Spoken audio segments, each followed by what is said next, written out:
Okay, for homework, what you guys had to do was try to write the equation of the line that's given. And once we're able to write the equation of the line that's given, then we were supposed to try to use properties of properties of an equality to change it to ax plus by equals c, which is your standard form. So we're going to write it in slope-intercept form, and then we're going to change that to standard form. Okay, so to be able to write it in slope-intercept form, once again, let's review. That's y equals mx plus b. So we need to be able to find out what m is, and we need to be able to find out what b is. And when you're looking at your line, b is very easy to find. If you remember, b is that y-intercept. So wherever the graph crosses the y-axis, that is going to be your b. So if you take a look at your graph, follow the graph till it hits that y-axis, which is that vertical axis. It crosses the y-axis at 2. So b is 2. Now your slope is going to be how your x and your y change as compared to one another, with y being compared to x. So what you have to do is pick 2 points that are on the line. You can pick any 2 points, and what you're looking for is you're looking for where the line crosses at a box, corner of a box. So there would be 1 point, and there would be another point. If you wanted to use the y-intercept, you can use the y-intercept also. So what you need to do is remember that when you're taking a look at your slope is going to be your y change in the numerator and your x change in your denominator. So let's start with the x change. If I wanted to go from this point to this point, my x change is going to be a plus 1. Then I'm going to go to my y change, which is my numerator. So from this point right here, there's my plus 1. Now how do I get to the point? I go 1, 2, 3 in the y. So my slope is 3 over 1, which we all know is 3. Okay? Knowing these two facts, now I'm ready to write the equation of my line. So I'm going to go back over here, remembering that y equals mx plus b. So y is equal to my slope, which is 3, x plus b, which is 2. And that's it. All right, now I want to change this to standard form. I want to get it into ax plus by form. So y equals 3x plus 2. I want to get my x's and my y's together, so I'm going to bring that 3x over to the y side. And when I do that, I'm going to get negative 3x plus y is equal to, because the 3x's cancel, just 2. Alright, so here's my equation of my line from my graph, and here's that equation of that line in standard form. Okay, question number 2. We do the same thing. I'm sure these questions are going to get a little bit harder. So let's take a look. Switch colors. Again, start off with what? Y equals. Oh, pen's not working. Here we go. I'm going to start off with y equals mx plus b. So I need to find my m, and I need to find my b. So I'm going to start with my b.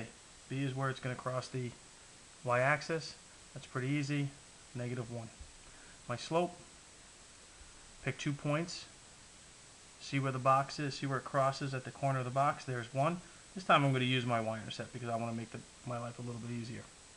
All right, so remember your denominator is going to be, and I'll write it here. I didn't write it in the last problem, but I want to make sure that you guys can see it, and you have seen me write it this way several times. This is delta x on the bottom, delta y. That means change in. So change in the x is on the bottom, change in the y is on the top. So I want to go with the change in x. So my change in x, now remember, if I'm going to go from here, I'm going to be moving to my left. So 1, 2, 3. If I move to my left, that's a negative 3. And then from there, my change in my y is 1, 2. It's up 2, so it's a positive 2. So my m is going to be a negative 2/3. Now, let's say you pick this point. If you pick this point, then your change in your x is going to be a 1, 2, 3, but it's a positive 3. And then your change in your y is going to be 1, 2, but that's a negative 2. So it doesn't really matter, and I'll write that down. Just remember, it doesn't matter if you're writing a negative 2 divided by 3, or 2 divided by negative 3, or negative 2/3. They all mean the same thing. Okay? I'm going to ask you guys to try to get used to writing the fraction with the negative in the top. It's just a good practice to try to get used to writing it in one form, and I think that's the easiest form. So now what I'm going to do is take that and bring it over to my equation. Here it is. Y is equal to, I'm going to bring it over as negative 2/3 x plus my b, and my b is a negative 1. So I can write it that way, or I can write it this way. Negative 2/3 x minus 1. Okay? Next piece, a little bit harder here, is we want to try to get it into this form. Ax plus my by equals c. Remember that a, b, and c have to be integers. That's what standard form means. Standard form means we want integers. Alright, so if we take a look at what this equation is starting off with, we're starting off with y is equal to negative 2 over 3 x minus 1. So the first thing I want to try to do is get my x's and my y's on the same side. So I'm going to add 2/3 x to both sides.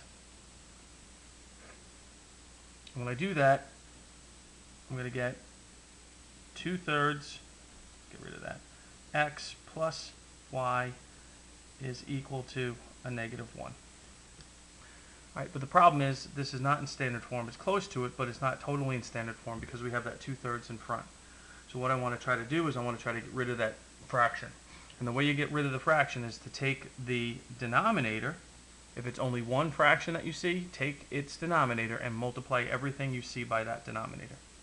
So I'm going to multiply this term by 3. I'm going to multiply this term by 3 and this term by 3. And when I do that, the reason why I'm doing that is because if you take a look at here, these two things will cancel. So the two 3's here will cancel. And I'll be left with 2x plus, well, there's nothing to cancel here, so it's just 3 times y equals, and then a negative 1 times 3 is a negative 3. You have your x's and y's on the same side of the equation.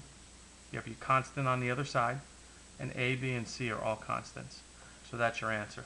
2x plus 3y is equal to a negative 3.